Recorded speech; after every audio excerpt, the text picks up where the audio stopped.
ಕೂಡ ಕಾದು ಕುಳಿತಿರುವಂತ ದೃಶ್ಯದಲ್ಲಿ ಕೂಡ ನೋಡ್ತಾ ಇರಬಹುದು.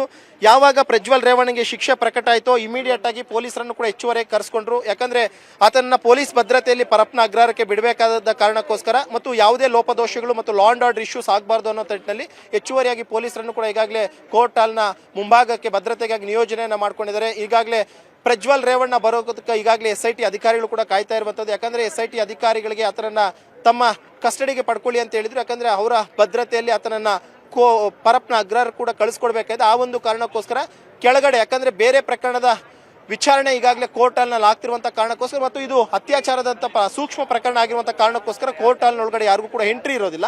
ಆ ನಿಟ್ಟಿನಲ್ಲಿ ಪ್ರತಿಯೊಬ್ಬರು ಕೂಡ ಕೆಳಗಡೆ ಬಂದು ವೇಟ್ ಮಾಡ್ತಾ ಇದ್ದಾರೆ. ಪ್ರಜ್ವಲ್ ರೇವಣ್ಣನ ವಿಚಾರಣೆ ಮತ್ತೊಂದು ಪ್ರಕರಣದ ಆದಂತಹ ಬಳಿಕ ನೇರವಾಗಿ ಆತನನ್ನ ಇದೇ ಒಂದು ಮಾರ್ಗದ ಮುಖಾಂತರವಾಗಿ ಪರಪ್ಪನ ಅಗ್ರಹಾರಕ್ಕೆ ಕರ್ಕೊಂಡು ಹೋಗ್ತೀನಿ. ದೃಶ್ಯದಲ್ಲೂ ಕೂಡ ನೀವು ನೋಡ್ತಾ ಇರಬಹುದು. ಒಂದ್ ಕಡೆ ಪೊಲೀಸರು ಕೂಡ ಅಷ್ಟೇ ಈಗಾಗಲೇ ಭದ್ರತೆಗೆ ಹೆಚ್ಚಿನ ಸಂಖ್ಯೆಯಲ್ಲೂ ಕೂಡ ಈಗಾಗಲೇ ನಿಯೋಜನೆಯನ್ನ ಮಾಡಿರುವಂತದ್ದು. ಸದ್ಯಕ್ಕೆ ಪೊಲೀಸರು ಕೂಡ ಯಾವುದೇ ರೀತಿಯಾದಂತಹ ಒಂದು ಲೋಪದೋಷಗಳಾಗದ ನಿಟ್ಟಿನಲ್ಲಿ ಎಲ್ಲಾ ರೀತಿಯಂತಹ ಭದ್ರತೆಗಳನ್ನು ಮಾಡ್ಕೊಂಡು ಲಾ ಅಂಡ್ ಆರ್ಡರ್ ಇಶ್ಯೂಸ್ ಆಗಬಾರ್ದು ಅಂತೇಳಿ. ಯಾಕಂದ್ರೆ ಆತ ಒಬ್ಬ ಜನಪ್ರತಿನಿಧಿಯಾದ ಕಾರಣಕ್ಕೋಸ್ಕರ ಬಹುತೇಕ ಯಾರಾದ್ರೂ ಆತನಿಗೆ ಶಿಕ್ಷೆ ಆಗಿರುವಂತ ನಿಟ್ಟಿನಲ್ಲಿ ಆತನ ಮೇಲೆ ಅಟ್ಯಾಕ್ ಆಗ್ಬೋದು ಅಥವಾ ಆತನ ಕರ್ಕೊಂಡು ಹೋಗುವಂತ ನಿಟ್ಟಿನಲ್ಲಿ ಆತನಿಗೆ ಒಳ್ಳೆ ತಕ್ಕ ಪಾಠ ಆಗಿದೆ ಅಂತೇಳಿ ಆತನ ಮೇಲೆ ಹಲ್ಲೆ ಮಾಡುವಂತದ್ದಾಗಿರ್ಬೋದು ಅಥವಾ ಆ ಒಂದು ವೆಹಿಕಲ್ ಅನ್ನು ಅಡ್ಡ ಹಾಕುವಂತದ್ದಾಗಿರ್ಬೋದು. ಇಂಥದ್ದೇನಾದ್ರೂ ಅಹಿತಕರ ಘಟನೆಗಳಾಗಬಹುದು ಅನ್ನೋದೊಂದು ಕಾರಣಕ್ಕೋಸ್ಕರ ಪೊಲೀಸ್ ಫೋರ್ಸ್ ಅನ್ನು ಕೂಡ ಹೆಚ್ಚಳ ಮಾಡಿದ್ದಾರೆ. ಸದ್ಯಕ್ಕೆ ಪೊಲೀಸರು ಕೂಡ ಈಗಾಗಲೇ ಸಿಟಿ ಸಿವಿಲ್ ಕೋರ್ಟ್ನ ಮುಂಭಾಗದಲ್ಲಿ ಭದ್ರತೆಯನ್ನ ಮಾಡ್ಕೊಂಡಿದ್ದಾರೆ. ಇನ್ನೊಂದು ದೃಶ್ಯದಲ್ಲೂ ಕೂಡ ನೀವು ನೋಡ್ತಾ ಇರಬಹುದು, ತನಿಖಾಧಿಕಾರಿ ಕೂಡ ಈಗಾಗಲೇ ಬರ್ತಿದ್ದಾರೆ. ಅಲ್ಲೇನು ತನಿಖಾಧಿಕಾರಿ ಅವರು ಈ ಪ್ರಕರಣದ ಸಂಪೂರ್ಣವಾಗಿ ಶೋಭಾ ಅಂತ ಇನ್ವೆಸ್ಟಿಗೇಷನ್ ಮಾಡಿರುವಂತಹ ತನಿಖಾಧಿಕಾರಿ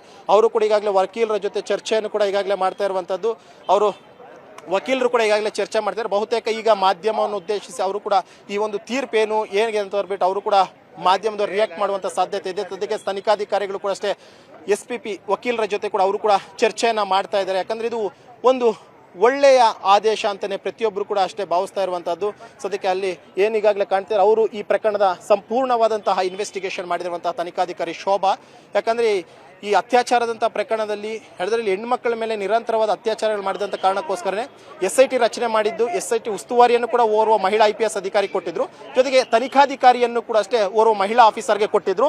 ಈ ಕಾರಣಕ್ಕೋಸ್ಕರನೇ ಮಹಿಳಾ ಅಧಿಕಾರಿಗೆಲ್ಲರೂ ಕೂಡ ಅಷ್ಟೇ ಕಂಗ್ರಾಟ್ಸ್ ಹೇಳುವಂತ ಒಂದು ಕೆಲಸಕ್ಕೆ ಮುಂದಾಗಿದ್ದಾರೆ. ಯಾಕಂದ್ರೆ ಆ ರೀತಿಯಾದಂತಹ ಒಂದು ಸಾಕ್ಷ್ಯಾಧಾರಗಳನ್ನು ಅಷ್ಟೇ ಒಂದು ಪ್ರಕರಣದಲ್ಲಿ ಕಲೆಕ್ಟ್ ಮಾಡಿದ್ರು. ಯಾಕಂದ್ರೆ ಇಲ್ಲಿ ಆರೋಪಿಯಾದಂತವನ್ನ ಅಪರಾಧಿ ಮಾಡುವಂತ ನಿಟ್ಟಿನಲ್ಲಿ ಸಾಕ್ಷ್ಯಾಧಾರಗಳು ಬಹಳ ಮುಖ್ಯ ಆಗಿರುತ್ತೆ.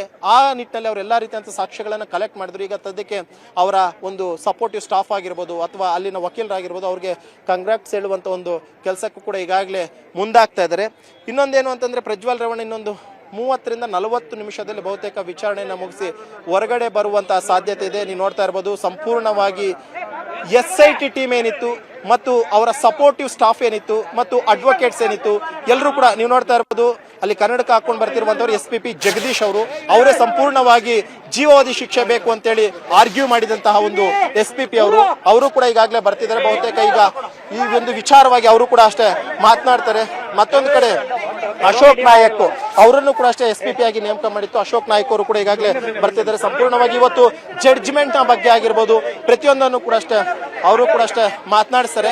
ಸರ್, ಇವತ್ತೊಂದು ಜಡ್ಜ್ಮೆಂಟ್ ಬಂದಿದೆ. ಏನ್ ಸರ್ ಜಡ್ಜ್ಮೆಂಟ್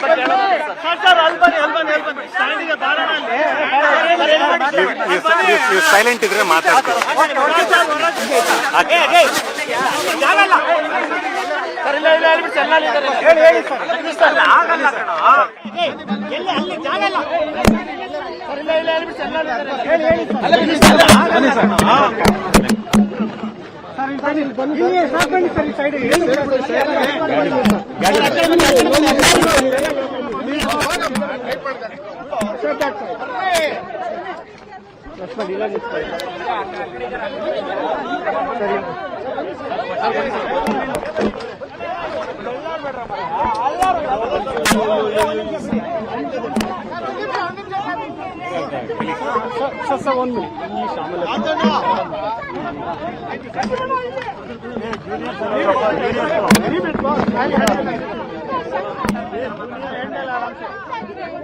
ಫೈಲ್ ಬೇಕು ಸಾಹೇಬ್ರಿಗೆ ಕೊಟ್ಟೆ.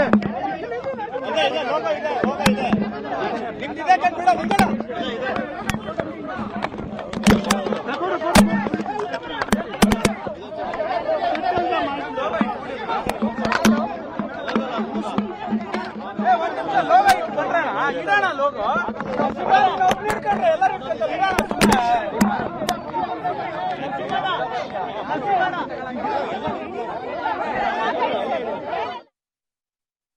ಈಗಾಗಲೇ ಈ ಪ್ರಕರಣದ ಎಸ್ಪಿಪಿಗಳಾಗಿರುವ ಅಶೋಕ್ ಹಾಗೆಯೇ ಜಗದೀಶ್ ಅವರ ಮಾತಾಡ್ತಿದ್ದಾರೆ, ನೋಡೋಣ. ಇವತ್ತು ಮಾನ್ಯ ನ್ಯಾಯಾಲಯ